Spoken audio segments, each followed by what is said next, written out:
आप देख रहे हैं ईगल सेट वन और मैं हूं डॉक्टर संजय कुमार। तो दोस्तों, बच्चों, हम लोग अभी पढ़ेंगे संचयन पाठ 2। पाठ का नाम है टोपी शुक्ला और इसका लेखक है राही मासूम रजा। इस पाठ में प्रवेश करें इससे पहले छोटी सी आप परिचय ले लीजिए इस पाठ के लेखक का, राही मासूम रजा का। राही मासूम रजा बहुत ही प्रसिद्ध लेखक रहे हैं और ये फिल्मों से बहुत ज्यादा जुड़े रहे हैं। फिल्म में भी आपको बताना चाहूंगा, लेखक राही मासूम रजा मुस्लिम थे और मुस्लिम होने के बावजूद उन्होंने हिंदू के सबसे जो बड़े कथा है महाभारत, उसका वे पटकथा लेखक थे।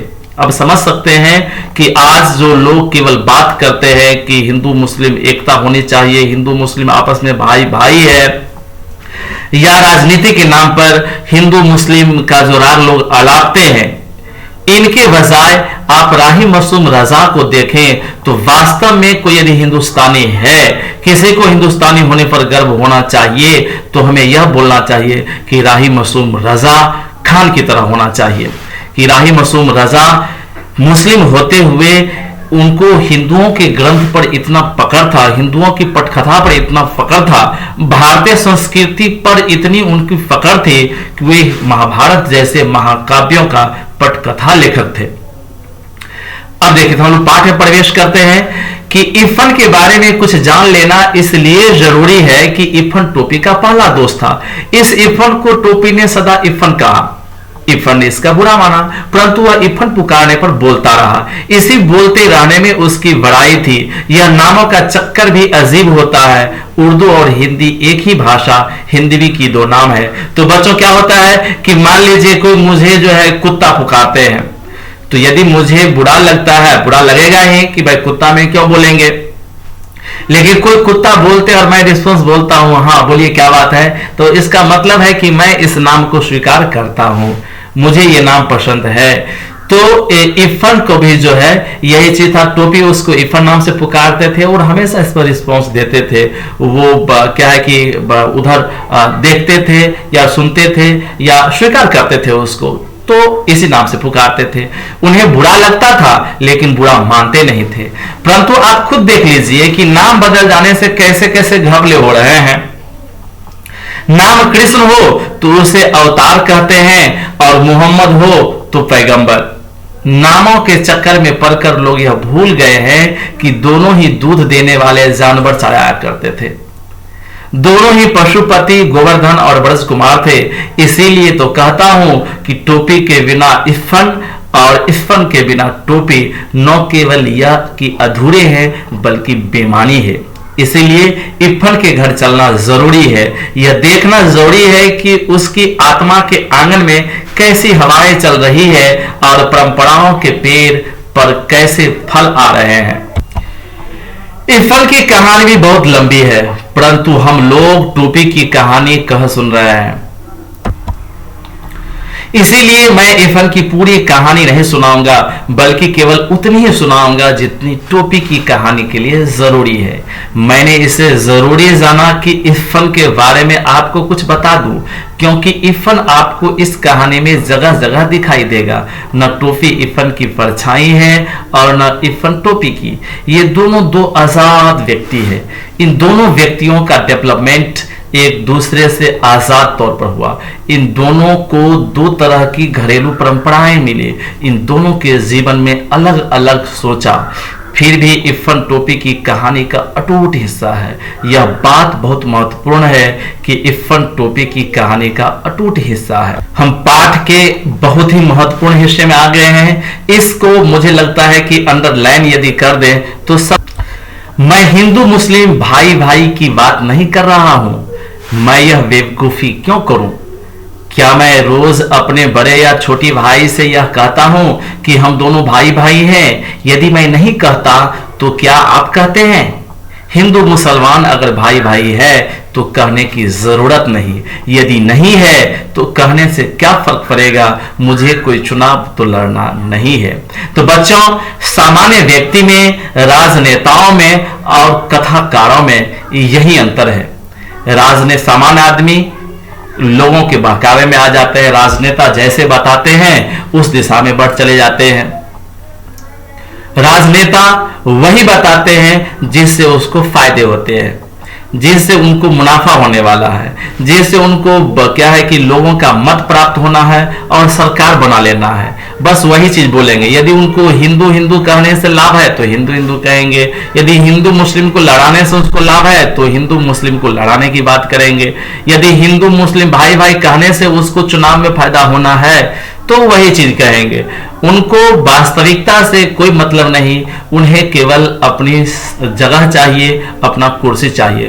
परंतु कथाकार स्पष्ट कर रहे हैं कि मैं हिंदू मुस्लिम एकता की बात नहीं कर रहा हूं, मैं यह बेवकूफी क्यों करूंगा? क्या मैं रोज अपने बड़े या छोटे भाई से कहता हूं कि हम दोनों भाई भाई हैं?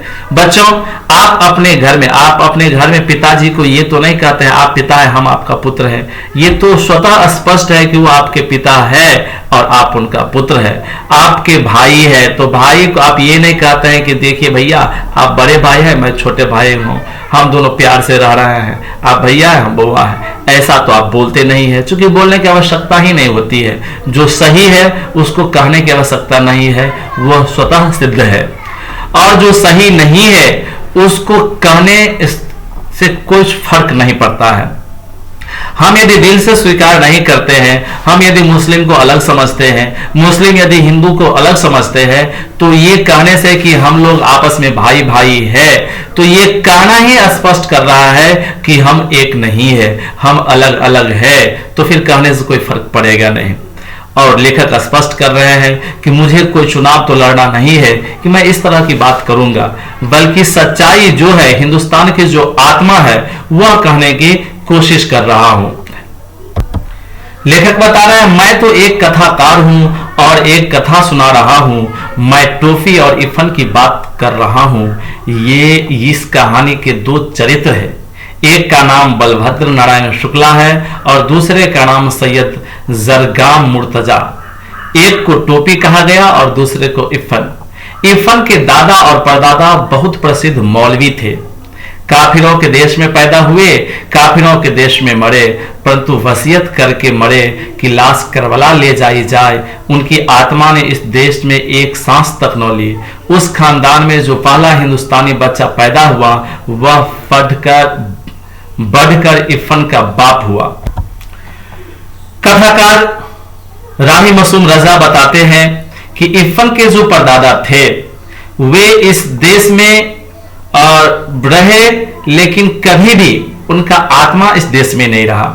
इस देश में रहकर इस देश को काफिरों का देश वो कहते रहे, और जब मरे तो उस मरने से पहले वसीयत करके गए कि मेरे जो है लाश को करबला ले जाई जाए, वहां ही जलाया जाए। ये चूंकि काफिरों का देश है तो इस काफिरों के देश में दफनाना उचित नहीं होगा, इसलिए उनकी अंतिम इच्छा थी कि उनको वहीं पर करबला ले जाकर के उनको दफनाया जाए।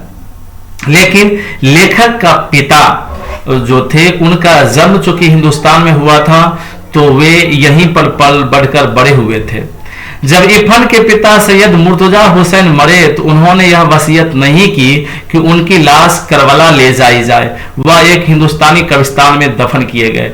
लेकिन इफन के पिताजी का जन्म हिंदुस्तान में ही हुआ, और यही जब जन्म हुआ तो यहीं पर जब मरे तो उन्होंने ऐसा कुछ नहीं कहा, चूंकि उनके रग रग में हिंदुस्तानीपन आ चुका था, इस देश को अपना देश समझने लगे थे, इसीलिए वो इस देश को काफिरों का देश नहीं मानते।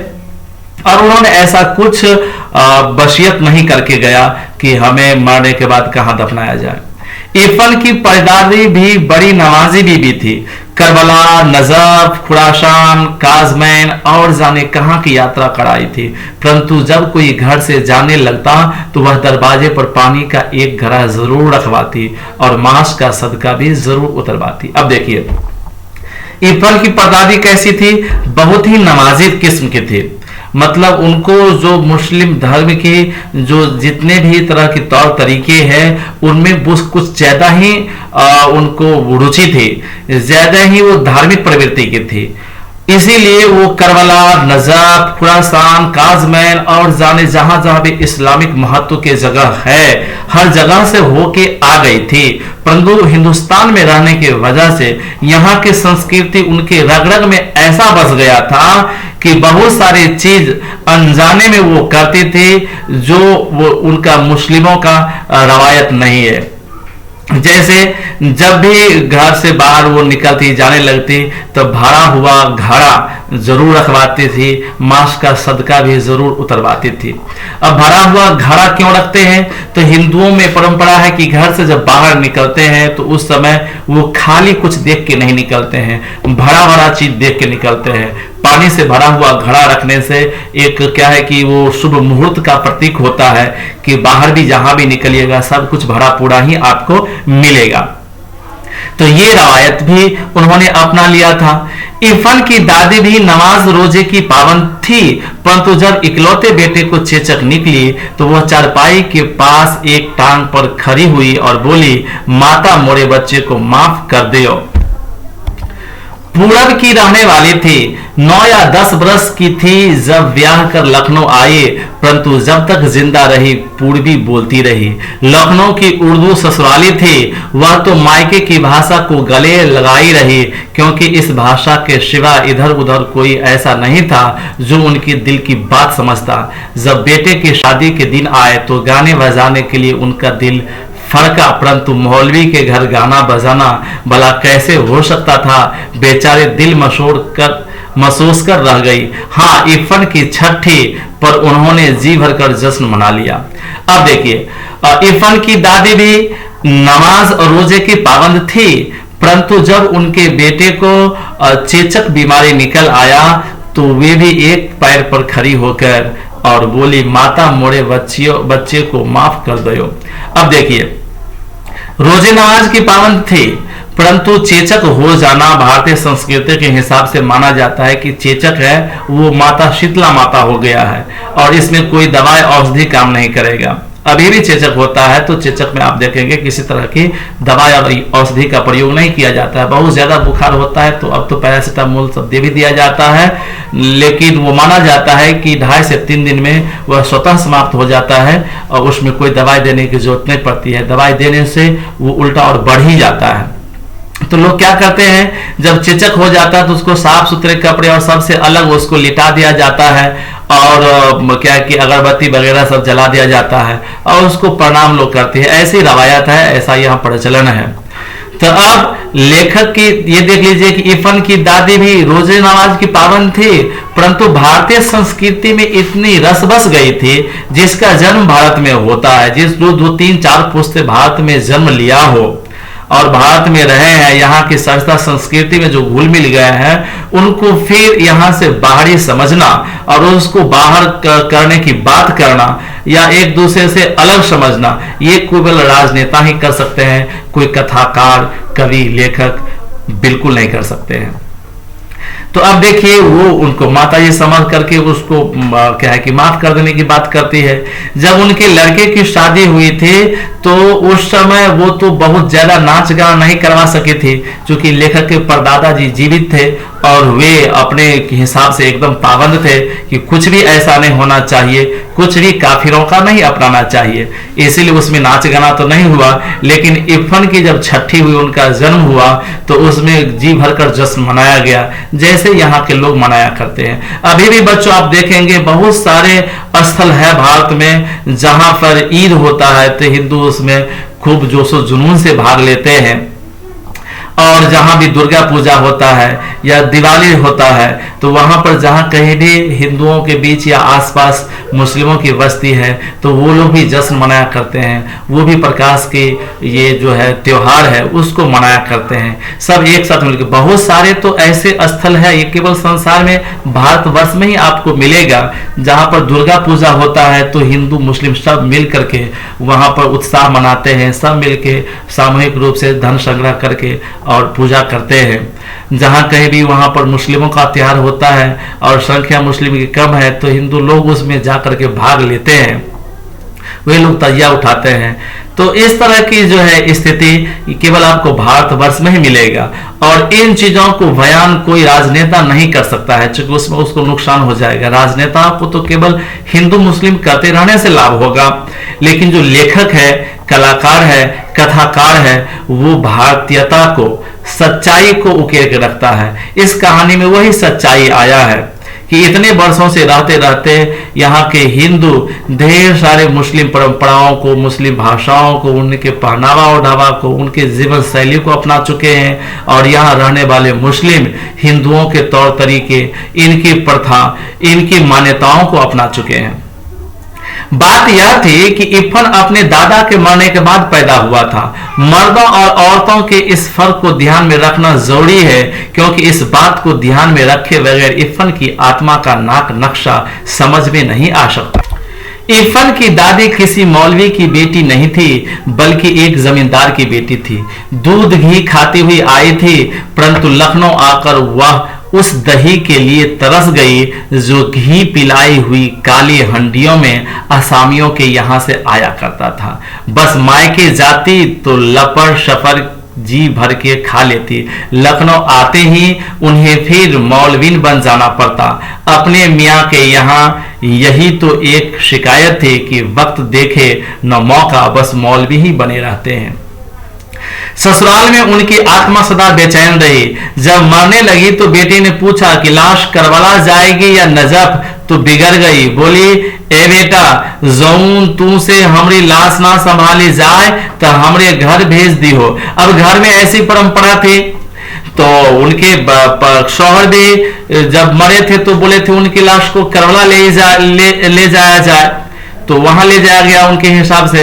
लेकिन जब उनकी परदादी मरी तो उनसे जब पूछा गया कि उनको करबला ले जाया जाएगा उनके लाश को या कहां ले जाया जाएगा, उनकी अंतिम इच्छा पूछा गया, तो उन्होंने साफ कहा, ए बेटा, जौन तू से हमारी लाश ना संभाली जाए तो हमरे घर भेज दी हो। अर्थात उन्होंने स्पष्ट कहा कि करबला भेजने की जरूरत नहीं है। करबला भेजने का मतलब है कि हमारी लाश तुमसे नहीं संभल पा रहा है। इतने बड़े देश में, इतने बड़े मुल्क में हमारे लाश के लिए भी जगह नहीं है। यदि जगह नहीं होगा तो मेरे घर, मेरे मायके भेज देना। बाकी ज्यादा परेशान होने की आवश्यकता नहीं है। मौत सिर पर थी, इसीलिए उन्हें यह याद नहीं रह गया कि अब घर कहाँ है। घर वाले कराची में है और घर कस्टोडियन का हो चुका है। चूंकि ये तो शादी हुई थी आजादी से पहले के समय, और उस समय जो उसका घर था वो अब घर रहा नहीं, वह अब कस्टोडियन का हो गया। कस्टोडियन मतलब होता है कि जो पहले जमींदार थे, रियासतदार थे, तो उनके जमीन को बाद में सरकार ने ले लिया, तो वो उनके संरक्षण में चला गया था। लेकिन उनको चूंकि मरते समय इतना पता नहीं था, तो ऐसा वो बोल गई। मरते वक्त किसी को ऐसी छोटी छोटी बातें भला कैसे याद रह सकती थी। उस वक्त तो मनुष्य अपने सबसे ज्यादा खूबसूरत सपने देखता है। इरफान की दादी को भी अपना घर याद आया। उस घर का नाम कच्ची हवेली था।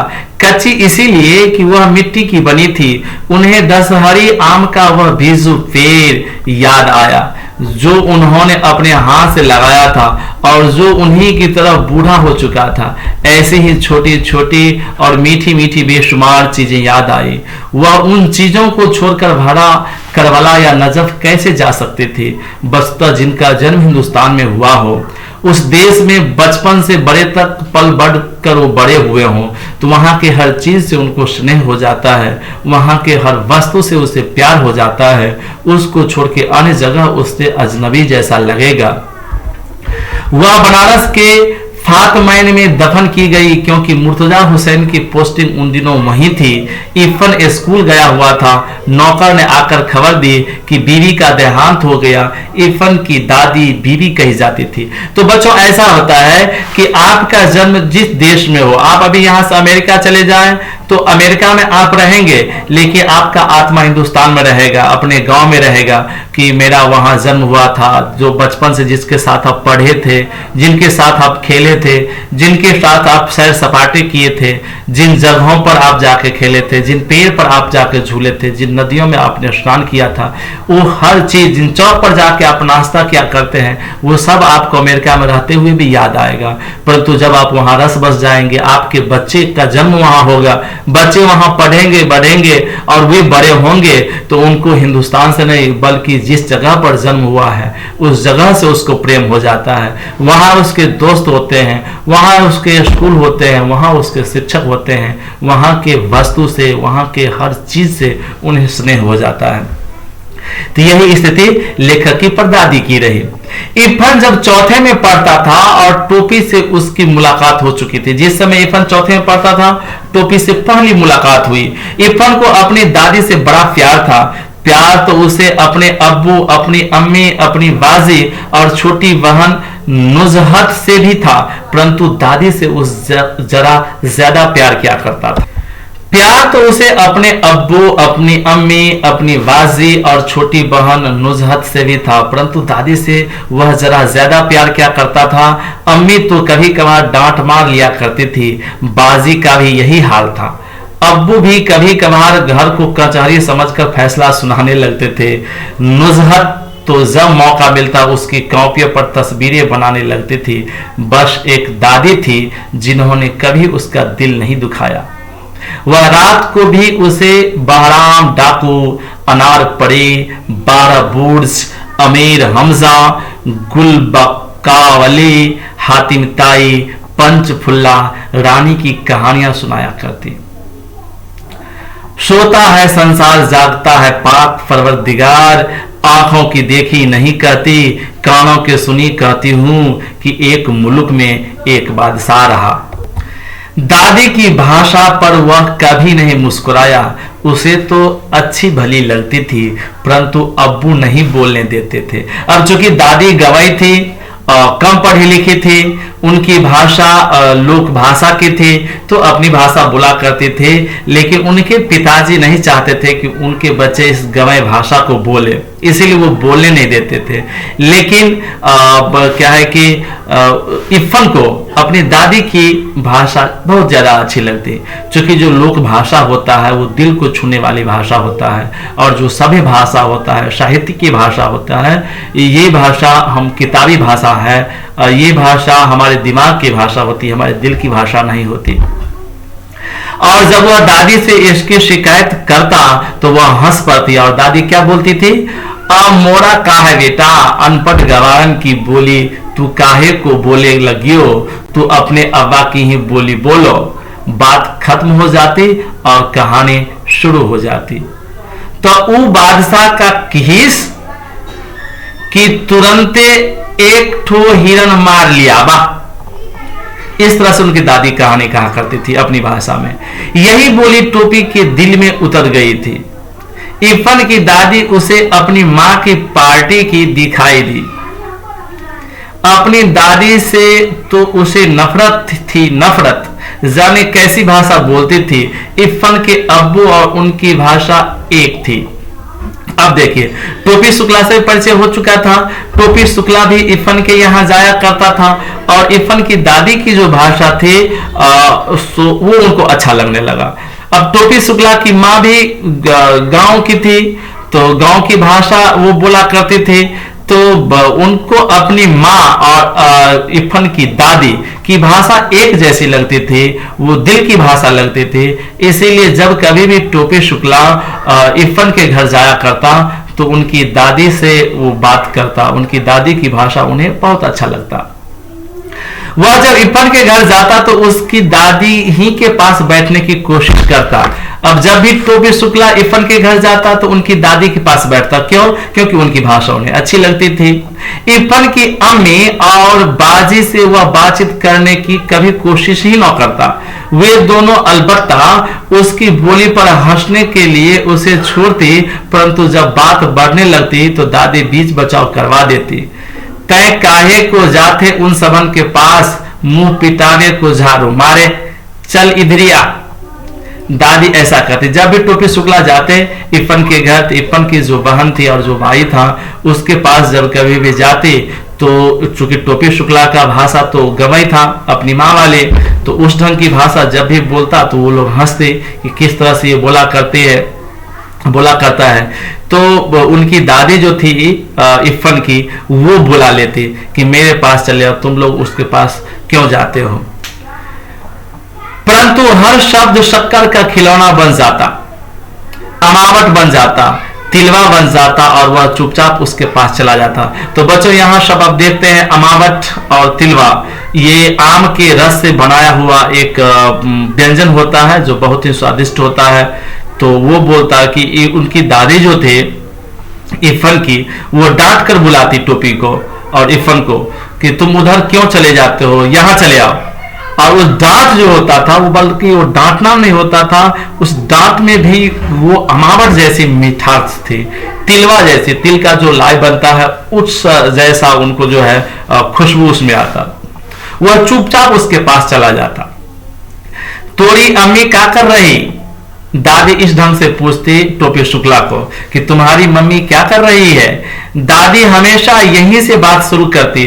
पहले तो वो चकरा जाता कि यह अम्मा क्या होता है, फिर वह समझ गया कि माता जी को कहते हैं। अब टोपी शुक्ला को जो ही इरफान की दादी बोलती कि तोरी अम्मा क्या कर रही, तो उनको समझ नहीं आता ये अम्मा क्या होती है। लेकिन बाद में समझ में आया कि माँ को मुस्लिम लोग अम्मा कहते हैं। यह शब्द उसे अच्छा लगा, अम्मा। वह इस शब्द को गुड़ की डली की तरह चुभलाता रहा, अम्मा, अब्बू, पाजे। तो ये जो दादी की, इरफान की दादी की जो भाषा थी, वे भाषा इनकी दिल के इतने करीब था टोपी को कि ये 3 शब्द याद कर लिए, अम्मा, अब्बू, बाजे। फिर एक दिन गजब हो गया। अब टोपी अपने घर गया और वहां देखिए अब किस तरह की घटना घटी। डॉक्टर बेगू नारायण शुक्ला नीले तेल वाले के घर में भी 20वीं सदी प्रवेश कर चुकी थी। यानी खाना मेज कुर्सी पर होता था, लगती तो थालियां थी परंतु चौके पर नहीं। उस दिन ऐसा हुआ कि बैगन का भुर्ता उसे ज्यादा अच्छा लगा। बैगन का भुर्ता टोपी शुक्ला को ज्यादा अच्छा लग गया। तो अब वो बोल दिया, राम दुलारी खाना परोस रहे थी। टोपी ने कहा, अम्मी जरा बैगन का भुर्ता। अम्मी मेज पर जितने हाथ थे रुक गए, जितनी आंखें थी वो टोपी के चेहरे पर जम गई। अम्मी यह शब्द इस घर में कैसे आया। अम्मी परंपराओं की दीवार डोलने लगी। ये लफ्ज तुमने कहां सीखा, सुभद्रा देवी ने सवाल किया। सुभद्रा देवी जब ये सवाल किया कि ये लफ्ज ये कहां से आए, तो टोपी ने आंखें नचाई। लफ्ज क्या होता है मां। अब चूंकि लेखक यह है कि टोपी शुक्ला की मां जब बोला कि ये लफ्ज तुमने कहां से सीख आई, ये लफ्ज कहां से आए, तो ये लफ्ज भी तो उर्दू के ही शब्द है। तो अब टोपी भी जो है ना क्रिया के प्रति प्रतिक्रिया किया कि भाई मैं अम्मा बोला तो आप लोगों को खा लगा अम्मी, तो ये लफ्ज शब्द आपने कहां से लिया, ये भी तो उन्हीं के शब्द है। ये अम्मी कहना तुमको किसने सिखाया, दादी गर्जी। ये हम इरफान से सीखा है। उसका पूरा नाम क्या है, ये हम ना जानते। तो कौने मियाँ के लड़के से दोस्ती कर ली ले वाई कारे। राम दुलारी की आत्मा गनगना गई। बहू तुमसे कितनी बार कहूं कि मेरे सामने गवारों की इस जबान न बोला करो। सुभद्रा देवी राम दुलारी पर बरस पड़ी। लड़ाई का मोर्चा बदल गया। अब क्या है कि टोपी शुक्ला जो है, इसके घर में इनकी दादी है पुरातनवादी, इन्हें एकदम मुस्लिम से सख्त नफरत, उनकी भाषा से भी सख्त नफरत। तो अब उन्हें आशंका हो गया कि किसी मुस्लिम बच्चे से तो दोस्ती तो नहीं कर लिया टोपी शुक्ला कि इस तरह की भाषा बोलने लगा है। दूसरी लड़ाई के दिन थे, इसीलिए जब डॉक्टर बेगू नारायण नीले तेल वाले को यह पता चला कि टोपी ने कलेक्टर साहब के लड़के से दोस्ती गांठ ली है, तो वह अपना गुस्सा पी गए और तीसरे ही दिन कपड़े और शक्कर के परमिट ले आए। अब देखिए, अब बिरजू शुक्ला है, वो देखे कि उनका बेटा जो है टोपी शुक्ला, वो कलेक्टर साहब के बच्चे से दोस्ती कर लिए हैं, और कलेक्टर साहब चूंकि मुस्लिम है तो अब गए और अपने बेटा के दोस्ती का जो है ना वो क्या है कि उपयोग किए और वहां से कपड़े और शक्कर के परमिट ले आए। परंतु उस दिन टोपी की बड़ी दुर्गति बनी। सुभद्रा देवी तो उसी वक्त खाने की मेज से उठ गई और राम दुलारी ने टोपी को बहुत मारा। तय फिर जैबे ओकरा घरे? टोपी शुक्ला बोलता है हाँ। अरे तोरा हाँ में लुकारा आगे माटी मिलाऊं? राम दुलारी मारते मारते थक गई, परंतु टोपी ने यह नहीं कहा कि वह इप्पन के घर नहीं जाएगा। मुन्नी बाबू और भैरव उसकी कुटाई का तमाशा देखते रहे। ये मुन्नी बाबू और भैरव उसका भाई बहन है, तो ये दोनों तमाशा देखते रहे। हम एक दिन एक को रहीम कबाबची की दुकान पर कबाबो खाते देखा रहा। मुन्नी बाबू ने पुकारा लगाया। अब देखिए, अब बेचारा टोपी शुक्ला पिटा रहा है और उस बीच में एक लड़का अपना बता दिया कि एक दिन इसको देखे एक दुकान पर कबाब खाते हुए। कबाब तो भाई मुस्लिम बच्चे खाते हैं, ये कबाब कैसे खाया? तो बीच में आग में घी का काम डालने का काम कर दिया। राम दुलारी मारते मारते थक गई, परंतु टोपी ने यह नहीं कहा कि वह इफन के घर नहीं जाएगा। मुन्नी बाबू और भैरव उसकी कुटाई का तमाशा देखते रहे। अब देखिए, टोपी ने मुन्नी बाबू को कबाब खाते देख लिया था और मुन्नी बाबू ने उसे 1 इकन्नी रिश्वत दी थी। टोपी का यह मालूम था, परंतु वह चुगलखोर नहीं था। अब एक दिन जो है मुन्नी बाबू ने भी एक कबाब खाया था, लेकिन वो अपना रिश्वत दे के मामला को रफा दफा कर दिया कि कोई घर में न बताए। पर ये बात टोपी शुक्ला को पता था, लेकिन टोपी शुक्ला चुगलखोरी नहीं करना चाहता था कि ये क्या है कि मुन्नी बाबू भी कबाब। उसने अब तक मुन्नी बाबू की कोई बात इरफान के सिवा किसी और को नहीं बताई थी। तू हमें कबाब खाते देखे रही हो ना? देखा रहा उस दिन, मुन्नी बाबू ने कहा। तो तुमने उसी दिन क्यों नहीं बताया? सुभद्रा देवी ने सवाल किया कि यदि खाया था ये तो उसी दिन क्यों नहीं बताया? ये झूठा है दादी, टोपी ने कहा। उस दिन टोपी बहुत उदास रहा। वह अभी इतना बड़ा नहीं हुआ था कि झूठ और सच के किस्से में पड़ता, और सच्ची बात तो यह है कि वह इतना बड़ा कभी नहीं हो सका। उस दिन तो वह इतना पिट गया था कि उसका सारा बदन दुख रहा था। वह बस लगातार एक ही बात सोचता रहा कि अगर एक दिन के वास्ते वह मुन्नी बाबू से बड़ा हो जाता तो समझ लेता उसने उनसे, परंतु मुन्नी बाबू से बड़ा हो जाना उसके बस में तो था नहीं। वह मुन्नी बाबू से छोटा पैदा हुआ था और उनसे छोटा ही रहा। अर्थात जन्म में जो छोटा रहता है वह छोटा ही रह जाता है, कभी उससे बड़ा नहीं हो सकता।